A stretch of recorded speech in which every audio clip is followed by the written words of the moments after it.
a woman named Millie. Millie was one of my coaching clients in the earlier years, and Millie had a small restaurant. What Millie loved doing was to create recipes, new recipes, again and again. But she was always tired. Why? She tried to do everything by herself. So she came to me to be one of my first coaching clients, and we talked about how to delegate. That was the first thing that we addressed, knowing what to delegate. So I asked Millie to make a list of tasks. Every day, what she did for the next few days was to write down everything that she did. We took an inventory of how much time she would devote to each of the tasks, and she found out what took most of the time. She spent a lot of time answering calls. Millie also thought about her strengths. She was the best at creating new recipes. So she chose tasks that she could teach to others, like how to pack food, for example, because she did not like packing food and it didn't have to be her, right? And she picked the tasks that were not too urgent as well.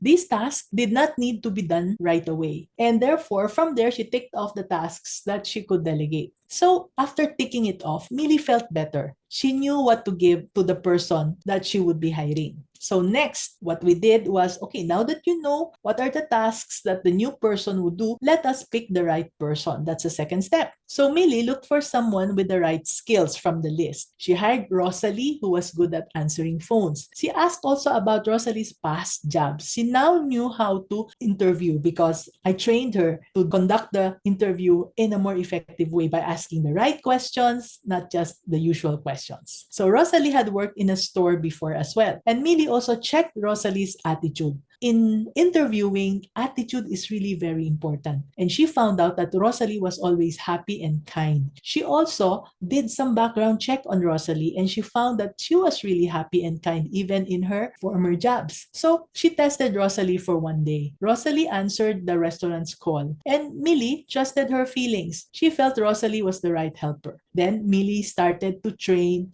Rosalie. That is the next step. After hiring the right person, we need to train them well. So Millie showed Rosalie all the tasks that she needed to do, and Rosalie tried them while Millie watched. There are steps in training people, and those are the steps that Millie became an expert in. So Millie gave Rosalie feedback. She told Rosalie what was good and what she could improve on. And they also had some sort of a manual that Millie developed. It had all the steps for Rosalie's tasks. And as a trainer for Rosalie, Millie was extra patient, and I was very proud of her. She understood because I explained to her that learning takes time. It cannot be just one day, maybe not just even 1 week. It might take a few months for her to be able to do the tasks well.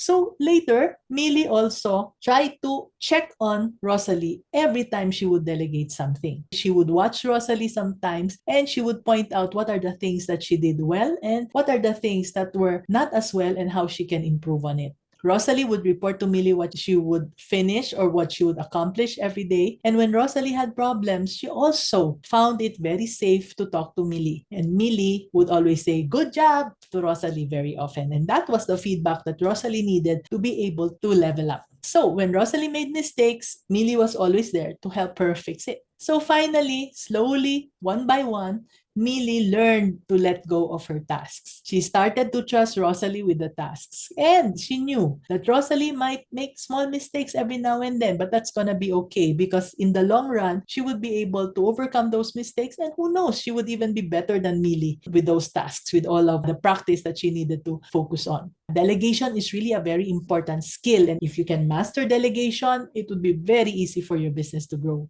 Now, Millie had all the time that she wanted to focus on her favorite part, which was creating new recipes. She even took short breaks. So they celebrated when the restaurant did well. And Millie felt so very free that she was very, very thankful to me. She had more time for herself, more time for the things she loved, and also more time with her family. And she was happier after our coaching stint of just 3 months.